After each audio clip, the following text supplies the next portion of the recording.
Thank you for tuning in to the World Builder's Anvil, episode 231.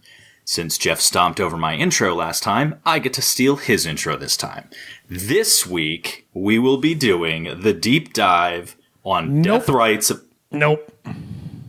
Death rights, religious. Primitive culture. No, we're going to talk about why it's so important to play Dungeons and Dragons. Jeff, you got your birthday wish last week. It's for my mom's birthday. Happy birthday, Mrs. Ingram. Don't make her give me a handprint. Don't know where to start building your fantasy world? Do you need more? Does it make sense? Forget any worries and become a crafter of imagination. This is the place where we will prime your mind. Now, it's time to heat up the forge. Break out the mithril ingots and hammer. Welcome to the World Builder's Anvil. I'm Jeffrey W. Ingram. And I'm Michael Miller. Let's sup from the muck of Java and build. Welcome back, and as pained as always after receiving a handprint, my name is Jeffrey W. Ingram. Celebratorily yours, I am Michael Miller. Happy birthday, Mrs. Ingram. Yes, this is dedicated to my mom, this episode, for fighting for me and my imagination as a child. I think it was episode 151. I actually interviewed my mom for the show. I do owe her, and my dad really too, a big debt of gratitude. I think a lot of times parents try and squash weird imagination out of children, but my parents made sure I got done what I needed to do, but allowed me the room to always have my crazy imagination, which led me to building worlds and cultures and learning. And sort of out of respect for that, I kind of want to go into some of the arguments my mom used when fighting against our church, so I could play Dungeons and Dragons as a child.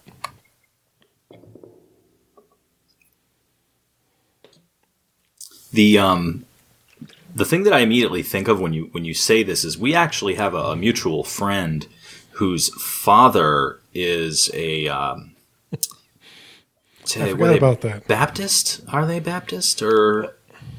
I think Baptist. I think they're Baptist. He's a Baptist clergyman.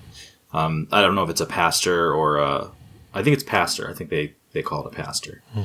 And we were just introducing him into tabletop role-playing, and he was all set. And the irony is this is one of those very odd sit-downs that we were having that we were actually going to do it outside. It was really nice out, and they had a picnic table outside their back door. And his dad came up or whatever and saw that one of my friends had a copy of the GURPS Grimoire on the table. And if you look at that cover art of the old GURPS Grimoire, go to the Webernets right now and go take a look at that artwork. It's this demon with his arms stretched forward with like a pentagram on the floor. Like it really is over the top. And his parents would not let him play because they thought it was some form of devil worship. Which definitely does not shock me. I ran into this issue. I don't remember exactly. It was early 80s where, I don't know, something came out. Someone had too much bubble gum and was playing tabletop Dungeons and Dragons. And the church we went to was very conservative. And so luckily, they weren't Catholic-like, and they weren't an overly centralized hierarchical church, but still pretty much every church was led by the pastor. And so the word was going out to all of the pastors to let them know this new demon game that had come about that's now higher up on the bad list than the Ouija board. And to look out and to warn the parents. And I believe it actually even got preached about, in my church. And which made me nervous because I had found this, and it brought me a lot of joy very quickly with my friends. And so being a kid, hearing authority figures telling your mom that you shouldn't do something that you're doing gets you worried. Especially my mom was a classic country girl, very religious, and wanted me and her kids to be that way too.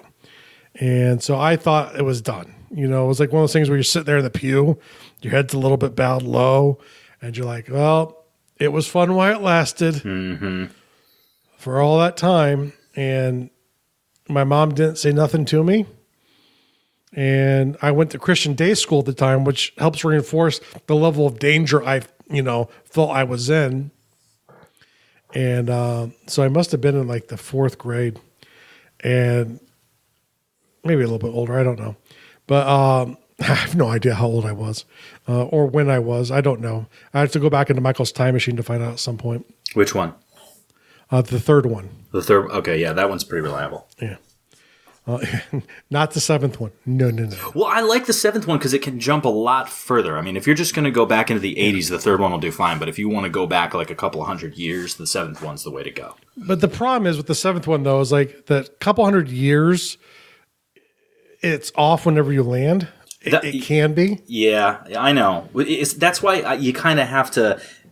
You can't quite. If you're like, you couldn't go back and try to stop an assassination because you might be off by like 7 years is about the max I've kind of floated. So if you just want to get back to an era, that's fine. Oh wait, this is that Michael. So we haven't gone through the Jupiter Decapoline debacle yet. Well, trust me, it's more than 7 years. Well, yeah, but did I tell you about like one of the ways that I've solved it? Oh, no. Oh, so wait, this is Michael in the future. Oh, I'm sorry. This is what I do. I take the 3rd one and I put it inside the 7th one. Oh. Then we jump back, go to, 400 or 500 years, and then you're going to be off by about seven, give or take. But you're not close enough. They're close enough, and then you stow the larger one, and then you use the smaller one to move the few years you have to move to get. Well, that's not how you store each of them inside of the other one. That makes it easier. It's a little complicated, I know, but I've already done it a couple times. It works well. Excellent. It's one of the advantages to having multiple time machines. Yes, it is, and which would have helped me in this scenario because I unwittingly did not know I would need help. Because my mom wanted to go in to talk to the pastor about this because she knew I played this devil game. This devil game. And so I figured, this would be my mom using the pastor to nail the 99 rules to my forehead. Being Lutheran, you're always worried about 99 stuff being nailed to places. And 95, wasn't it? Yeah, whatever. I'm a Lutheran. There's no offense to Lutherans out there. Jeff is just being funny. Yeah, and that's actually a super Lutheran joke because I knew he was Lutheran and I was raised Lutheran. So okay. I always forget that you were raised Lutheran. Yeah. I think that you're whatever. What's the word I'm looking for? Like I think didn't we talk like you guys weren't ELCA, you were like Wisconsin Synod. Yeah, we were Synod. the more Thank you. That's the word I couldn't remember. We were the more conservative version of Yeah. Like you guys weren't like Missouri Synod, which would definitely I would consider to be pretty conservative. You were even more conservative than that. Well, I remember when I was in high school, they actually left a church softball league because a Mormon congregation started. I think that was the last time I went to one of their events. And it's not that the people, they just, whatever, just get over yourselves. They were good. You're playing softball, but, let's see, so for me though, putting me back to the scenario, I'm a child going in to see my pastor with my mom to hear about all of this, how bad Dungeons and Dragons is. And then it kind of blew my mind because we got there, my mom's like, just go wait. I'm going to go talk to the pastor alone. And so when she came back, she told me I was going to play Dungeons and Dragons all I wanted to. And she told me why. It got me reading again. I had a reading deficit as a child. I had what's known as lazy eye. There's probably a more medical name to it. But it means like one of my eyes would not focus at the same rate as it should. So whenever I would read as a child, I would get a headache. And so because of that, unlike everyone else in my family, I started reading later. Actually, specifically when I started playing Dungeons and Dragons, because when I started playing Dungeons and Dragons, you start finding Lord of the Rings, and you start, finding other stuff that you want to read. And when I wanted to read, I started reading, but I didn't get the habit at the very young preschool age that my sisters got the habit in, which my parents tried to get me in the habit in, but it never quite worked out. So that alone was a good enough reason for my mom. But it also, her other thing was it helped me more broadly because she's like, okay, let's see, you think it's devil for my son to go to the basement and read and do math. Well, see, what I think is genius here is that your mom was smart enough to break down what it actually is. Because unlike our friend's father, he saw a piece of artwork and immediately assumed the worst without trying to figure out what it was. This is just some goofy game. Yeah, it's just a game. And to play the game, you do need to read a lot and do a lot of math. Yeah, well, most definitely. And so those two things were probably the biggest reasons. But the other one was I was easily bored as a young child. And so sometimes me and my friends, back before the days of great video game consoles and back before the days of wonderful internet access, and my mom would take the cord with the television to her to work to make sure that we didn't watch television either. So my friends and I would go out and play, and young boys, sometimes with young neighborhood girls, we did not discriminate, but they didn't usually want to hang out with us, would sometimes cause trouble though. Because you get bored and you start being curious, and our neighborhood was being built from scratch at the time too. So like there were lots of construction sites. There were still some woods in the area, which if you go there now, there's like no woods at all anywhere close to there because the city is Columbus, Ohio is pretty much grown over the whole area. But you'd have all of this stuff, that you could really go explore, get dirty, but more than likely get in trouble, and not because I was malicious. I wasn't that kind of kid, but I wasn't thinking things through. Like I remember one time we found like an old truck out. What was the middle of the woods? There was nothing around, at least that I knew of. Little did I know, like I was on someone's property, and we found an old truck, and we started, vandalizing it because we were bored. And it's like this truck out in the middle of nowhere, and then got in trouble for that, obviously, as I should have. But I got bored easily, and this kept me in the basement, not going out, getting in trouble, reading and doing math and writing. My mom thought it was a godsend, and she completely encouraged it. She never turned me or my friends away from her basement. And later on, as I got older, the dining room table, until I got really old, and then it's like, get out of my house. But that was probably because I was old at that point. But well, I mean, you were 35 at the time, Jeff. It was time. No, I was 42. Let's go bigger. Okay. But so, those are really like her reasons, and I don't think that really covers it. But I think like those three reasons alone are, like if you've never tried out a role-playing game, it's a good reason to do it. It's a good reason to let your kids do it if you don't do it. But I think that alone is really, I could cut the episode off there. It'd be short. But there are a few other things that I think, Michael and I probably from our experience could say helped us, And, not only as a world builder, but just in general, Well, for me, I would definitely say that getting into role-playing and even playing Magic the Gathering, because I got into both of those relatively at similar time periods. But with the role-playing, it gave me a focus where at the time I had a really difficult time. I was diagnosed with ADHD. I'd say that mildly affects me sometimes now. I was medicated as a kid.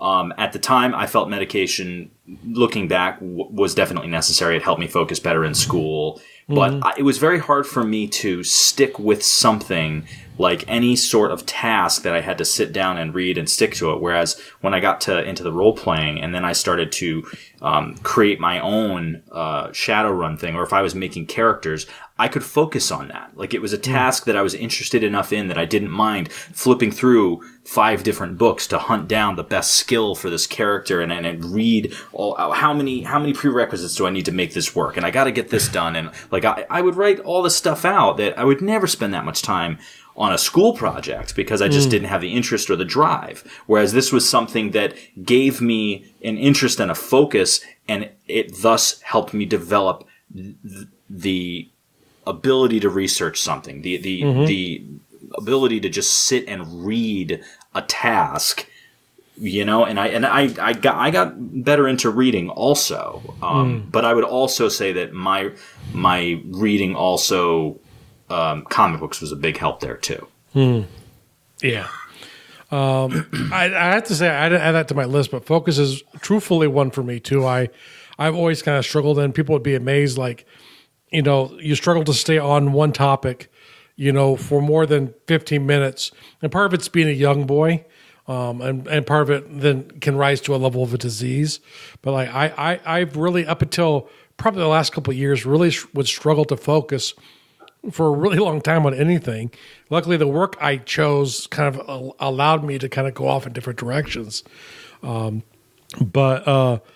focus, it really did help me with that too. Because like you said, it's like, it taught me that somewhere in there was the ability to focus. And it would amaze people who like, wait, your son can't sit still, and now he's sitting there drawing out maps for hours, you know, coming up with a new monster or fleshing out a new setting. I could just do that for hours. You know, I could probably still be doing it today if I didn't need to eat along the way. I can still remember some, like a lot of my early characters, some that I actually got to play, some that I didn't ever get to play, but I created.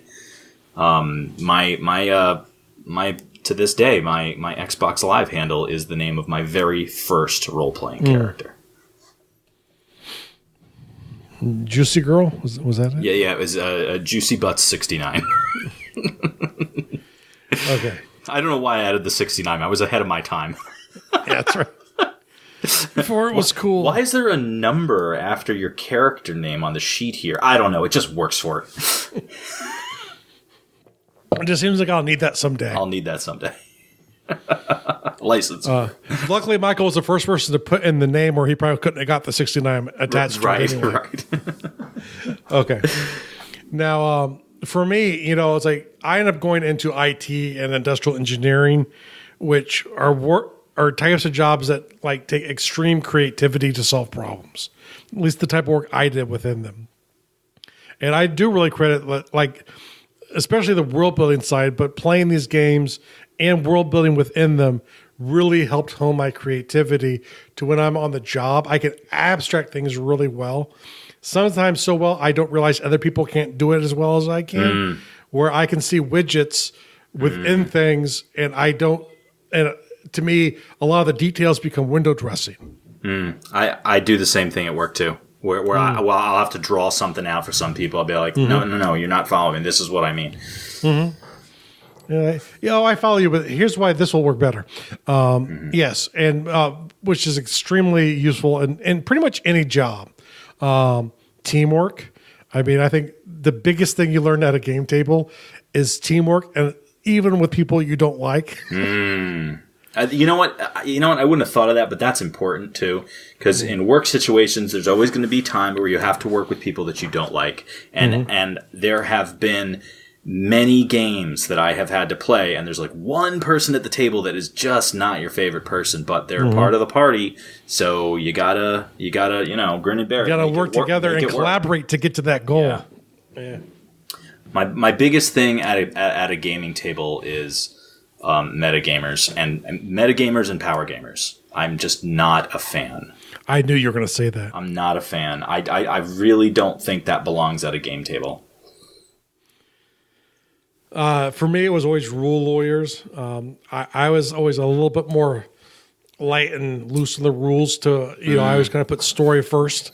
And even as a younger kid, and it's tough for the younger you are to get away with that because the rule book says this. And when you're real young and you're playing mainly hack and slash kind of stuff anyway, whatever. But the older I got, the less I cared about that. So yeah, that is fine. It's like no, look, it says so right here on this page. Okay, that's great. Overruled. Moving on. That's right. I blow up the page. The dragon breathes fire on the page. It burns the page. The page is gone. But I mean, all those things you definitely see. And I mean, I've been at game tables where it got so heated over a discussion, which was a legitimate discussion about the moment. And sometimes those kind of arguments are fair, especially from players, because players wouldn't necessarily do some of the things that they do if they really understood what was being told to them. And so when things sort of seem to shift, it's not really fair. And so sometimes you got to kind of pull back when you're storytelling that way because of the way you didn't describe it well. And but I've seen where like that didn't happen, and there were literally like people who walked out and like fuming mad. But then next week the game on. The game did not end. I seem to remember. I don't know if it was you or it might have been Derek. I might have been having a conversation with Derek about rule lawyers, and he. I think it was Derek. I think I'm remembering this wrong because I'm thinking it was you, but I really think it was Derek, and he. Derek from Seize the GM, I'm assuming? Yes, Derek of Seize the GM.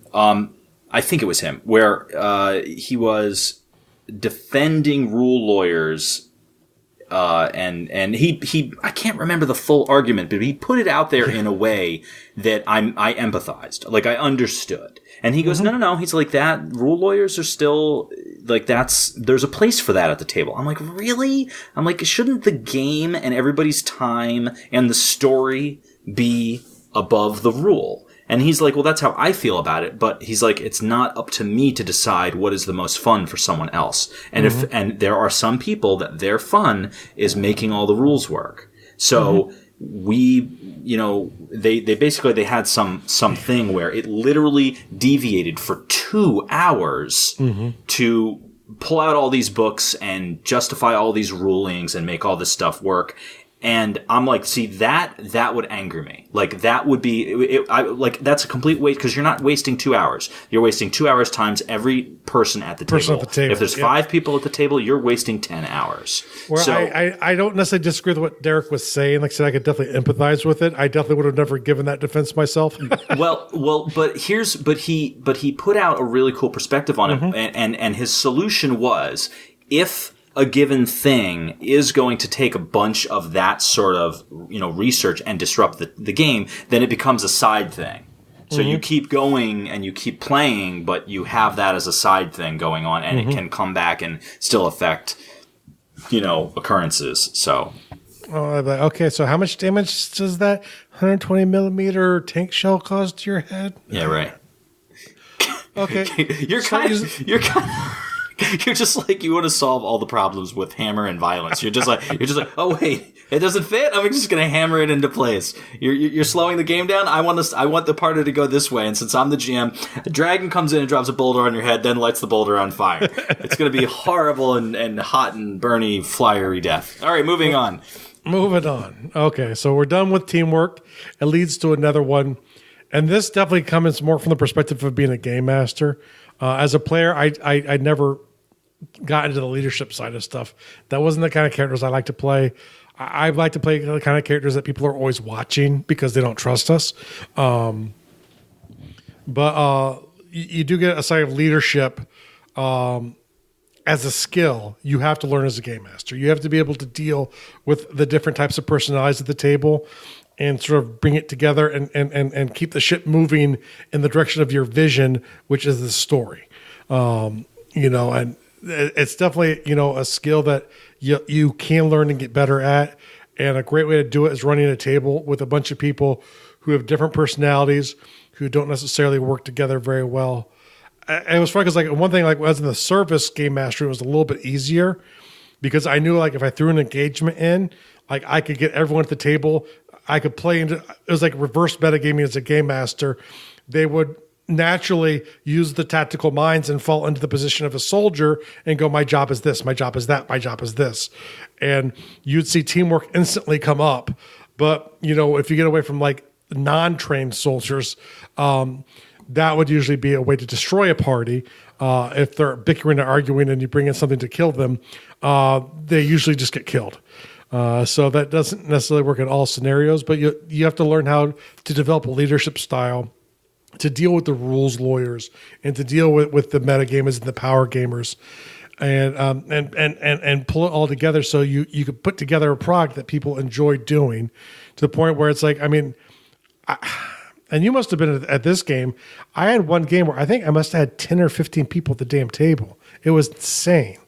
We had I seem to remember a vampire campaign that had a lot of people at the table. I had a vampire one. I'm thinking of a GURPS one. Well, the players campaign had a lot of people at the table. Mm-hmm. And we had a few people that were in and out.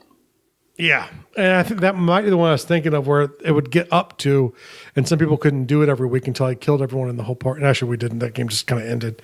But I should have killed them all, because that's what I like to do. Just ask Michael. It's true. I solve everything with violence. That's my leadership style. Oh, yeah? Take this in the gut.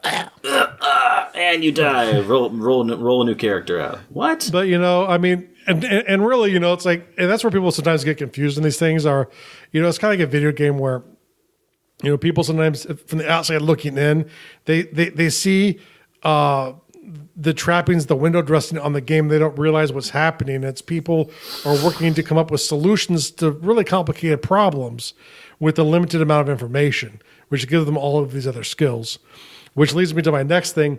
Troubleshooting and problem-solving skills massively improved, and largely most of my money directly gets tied back to these two. Most of the money I've earned as an adult has been because of my troubleshooting and problem-solving skills.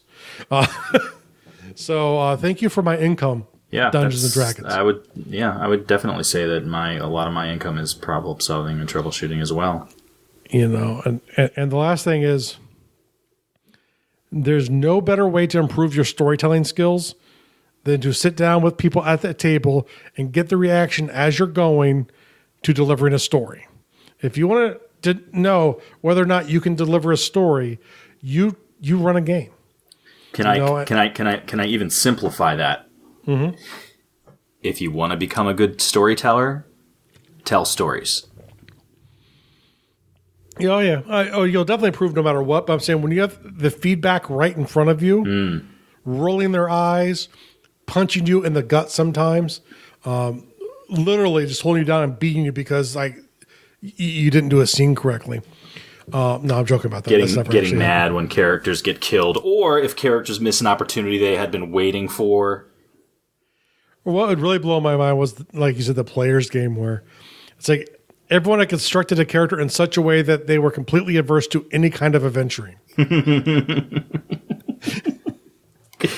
Oh my God, an adventure thread. I'm scared. Run away. Run away. But they were really well in shape because they were running from stories so much. That wasn't the players. That was the gypsies. I'm sorry. No, I mean, it was the players, because you wanted us out of the city. I wanted you guys to run, and you didn't. We kept hunkering down. We would you started out with, I think it was a political uprising. Then it was an invasion. Then I think it was a plague. Like, you literally sent everything at this city that would make all the citizens run for the hills, and we just said, no, we're everyone but here. you guys would run. Yeah. Big swaths of the city were totally empty. Except for invading troops, and we're all like, oh, we have to hide. No one's like, should we just leave the city? Hey, how about we run away? Oh, that was funny. Or there's ever thought of like, even like as the invasion started, I could see, okay, the army's outside the walls. You can't run away. Hey, here's an idea. There's a giant harbor. Maybe we go get on a boat and pay for someone to take us out of the city. Because they're probably bringing food into the harbor. Too risky. Sit tight. We're going to wait it out. It's like, I don't think anyone ever even checked out the option. It was like, No. This is we're actors. This is our acting hall. We're not leaving this acting hall. We don't care if there's zombies out front. We're staying here. There's at least one character that definitely could have set that up. There's at least one character. Yes. Like, Alessandra had her fingers in all kinds of illegal business, and importing and exporting definitely would have been on her agenda somewhere. Mm-hmm. So she could have gotten us out of the city. We're probably too busy importing stuff to sell, so. Probably. Because, it's a great opportunity those times to make money. But, I mean, really, though, what we're kind of getting at here is games are fun. And I know we've talked in the past about playing games because they're fun. We talk about playing games to test out and do experiments on your world. But, one of the things I want to point out is like world building in conjunction with tabletop gaming. It's like other types of gaming I enjoy. I like playing video games. Michael likes to play video games. Big fan. The problem is they don't address all of these skills. True. Some of these games can approximate it, but the level of creativity that gets flooded into your mind when you have little more than a piece of paper and a pencil and some sort of oil, petroleum product, rolling dice. Besides having those things, it's all your imagination. And it's like steroids for your imagination. The biggest thing that you can get out of is creativity, I believe. For anyone, you're going to improve by doing this stuff. So take some time and get into the world building task here a little bit. Create a setting. If you're building a world for a novel, take some time to say, let me take this or something approximating this and create a setting for a game. It doesn't have to be Dungeons and Dragons anymore. There are so many choices out there. There are some are better for storytelling. Many. Some are really good for specific types of games. If you want to play, but just do something which gets us to the real world task. Real world task is pick a game and get started. We could certainly throw a couple of recommendations at you. I mean, obviously, Jeff and I have played tons of D&D. A lot of our prior campaigns fell back on using a GURPS system as opposed to the D&D system. But there's nothing wrong with the D&D system. I think it's a little more complicated than it needs to be. But at the same time, that complication also lends itself to developing your math skills and your, just working with number systems. I'm trying to think. What's the name of Matt? Oh, Descriptors. Descriptors is a nice, simple system. I played one up in Ottawa called Dial M for Monster, which if you were thinking like 50s noir monster setting, and it's a system very similar to Descriptors in some ways, but a very story-based system. Those two things kind of come together, where you get these really focused things on genres, some games, or some to the point at GURPS where it's like generic that you could throw any setting into it. Yeah, I'm a big fan of. I played a lot of Cyberpunk as a teenager. I didn't get to play a lot of Shadowrun, but I'm a huge fan of Shadowrun because that was a game that I was actually supposed to be running. So I've got a lot of Shadowrun books. I love that world. I know I enjoyed in its day Vampire. Oh yeah, definitely all the White Wolf games. And that might be better today. The problem was too many people were too excited and they missed the whole point of it's a personal horror story, which kind of drove me crazy as a game master. But that was my job to try and make it that way. So, usually turning people's desires into their curses. That's kind of what you have to do. And they don't realize that it's a curse being a vampire in the game. But hey, whatever. If you want to play a different game, play a different game master. That's why I had to line out the door back in those days. and you know what? Let's say something brief about that too. Playing a tabletop role playing game, the GM is a huge part of your experience. So if you have a poor experience with a game, don't immediately assume that game is not great. It could simply be because of how it was run or the game master. And I'm also not saying just go blaming the game master. But what I am saying is that in the right hands, any game can be great. I have played with people who I was like, this game master is just not my style, and I didn't enjoy myself. And I've had other games that were, profoundly emotionally affecting. And I've had ones that were just hysterical and I was laughing all the time. It really just depends on the person who's delivering and what you bring to the table. Like, you have to bring your A game to the table. So if you want to have fun, bring your fun. Like, right. you can have a game that isn't meant to be super fun, but if you bring the right mentality and attitude to it, you'll get out of it what you want. No, I agree completely. I have nothing to say to make that any better. Hope everyone has a good week, and make sure I wish my mom a happy birthday. Happy birthday. Even though she's not on mine anywhere, so good luck doing that. Thank you so much for listening to the World Builders Anvil. We would love it if you would share the World Builders Anvil with 2 of your friends. And so would they. If they are unfamiliar with podcasts, then you get to introduce them to the wonderful world of podcasting. Take them to Stitcher or iTunes, or best of all, just send them to our website, www.gardul.com. That's GARDUL.com. Now strike while the mithril's hot.